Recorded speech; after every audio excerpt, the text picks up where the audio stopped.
안녕하세요. 파리의 공인가이드 강효주 가이드입니다. 반가운 소식이 있는데요.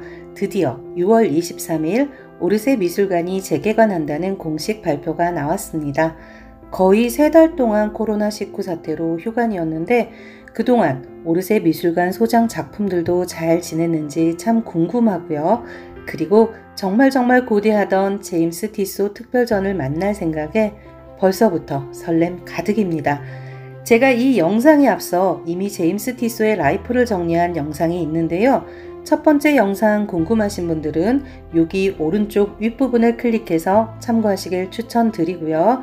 이번 영상에서는 제임스 티소의 작품 세계에 대해서 좀 더 자세한 설명 들어가 보도록 하겠습니다. 보통 제임스 티소를 얘기할 때 부르주아들의 화가 옷감의 화가라고 부릅니다. 이것을 좀 더 쉽게 풀어서 얘기하면 19세기 프랑스와 영국의 상류사회를 잘 표현한 화가다란 의미이고요. 또한 상류사회를 표현하기 위해서 제임스 티소가 패션을 잘 활용했기 때문입니다.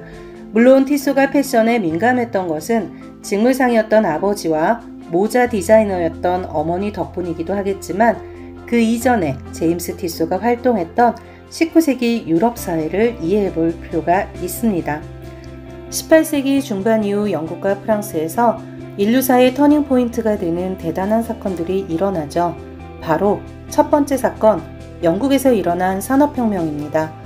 이 당시 영국의 제임스 와트가 증기기관 시스템을 개량해 상용화시키면서 대량 생산을 위한 공장들이 지어지고 증기선과 증기기관차가 발명되면서 본격적으로 산업혁명이 시작되는데요. 이러한 새로운 시대와 함께 사업을 통해 신흥 부자들이 많아지는데 이들이 바로 현대적인 개념의 부르주아들입니다. 하지만 이 당시 유럽도 철저한 계급사회였기 때문에 귀족은 돈이 없어도 귀족 신분이라는 이유로 대접을 받았었는데요. 이 대목에서 떠오르는 재미있는 작품이 하나 있습니다. 바로 영국 내셔널 갤러리에 있는 윌리엄 호가스의 풍속화 유행결혼 시리즈입니다. 이 시리즈의 첫 번째 작품인 결혼계약을 보시면 왼편에 사랑 없는 조건부 정략 결혼을 앞둔 신랑 신부가 서로 등을 돌리고 앉아있고 오른편에는 그들의 아버지들이 앉아있는데요. 오른쪽 아버님 거두름을 피우며 신분을 상징하는 가계도를 들고 앉아있죠. 귀족이시고요. 왼쪽 아버님은 결혼을 통해서 귀족 신분을 얻고자 하는 부유한 상인으로 결혼 조건을 찬찬히 읽고 있는 모습입니다. 이 작품을 통해서 당시 유럽도 철저한 계급사회였음을 알 수 있습니다. 하지만 1789년 프랑스 대혁명의 성공으로 자유와 평등의 시대가 열립니다.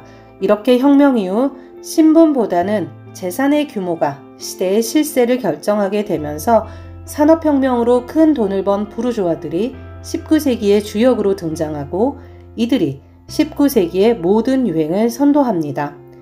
열일하느라 바빴던 19세기 부르주아 남자들의 패션은 실용성을 강조한 단순한 디자인의 무채색 계열의 복장이었는데요. 그러다 보니 남자들의 복장으로는 부를 자랑하기 어려웠죠.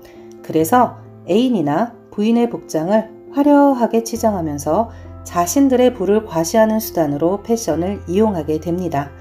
때마침 산업화로 인해서 방직산업과 의류제조업은 엄청난 발전을 하던 시절이었고 또 이렇게 생산된 제품들을 판매할 획기적인 소비 공간인 백화점이 이 시기에 들어서기 시작했고요. 제국의 부활을 꿈꾸던 나폴레옹 3세와 황후 유제니는 제국의 품위유지 수단으로 럭셔리 산업 부흥에 적극적이었습니다. 그 결과로 황후 유제니의 전폭적인 지지를 받았던 영국 출신의 디자이너 찰스 프레데릭 워스에 의해서 지금의 오뚜쿠튜르, 패션쇼, 시즌제 컬렉션과 같은 개념들이 시작되면서 패션이 하나의 산업으로 정착되고 본격적으로 대중화되던 시절이 바로 19세기 중반 이후였습니다. 그러다 보니 나라에서 여는 미술대회인 살롱전에서도 그림 속 여인들의 패션에 대해서 민감하게 평가하던 시절이었는데요. 청년작가 시절에 모네도, 르누아르도, 티소도 이 분위기에 편승하여 최신 스타일의 드레스를 입은 여인을 그린 작품들을 살롱전에 발표하던 시절이었죠. 그 중에서도 제임스 티소는 신고전주의의 대가 다비드를 이은 앵그르의 직계 제자인 플랑드랭의 가르침을 받으면서 프랑스 미술계 최고 화가들을 계승하는 화풍이었기 때문에 데뷔 초부터 보수적인 상류층의 지지를 받습니다. 오르세 미술관에 오시면 제임스 티소가 그린 19세기 상류층의 우아한 가족사진과 같은 작품을 만나실 수 있는데요.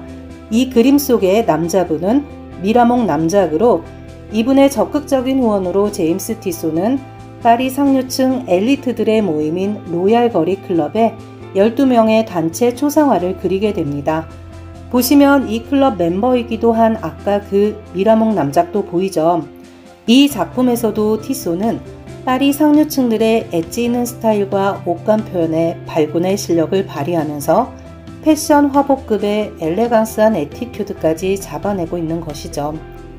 하지만 1870년과 71년에 일어난 보불 전쟁과 파리 고민 사태로 파리에서의 활동이 위축되자 제임스 티소는 거의 무일푼 상태로 평소 좋아했던 영국에 정착하게 되는데요. 다행히도 영국 상류층들은 제임스 티소의 스타일에 열광하죠. 또한 이 시기에 제임스 티소는 인생 여인 캐서린 뉴턴과 사랑에 빠지면서 그의 최고 전성기를 맞이하게 됩니다. 그래서 작품 속 인물들을 보시면 유혹하는 듯한, 아닌 듯한 아슬아슬한 분위기가 연출되고요. 화려한 의상 스타일은 필수고요.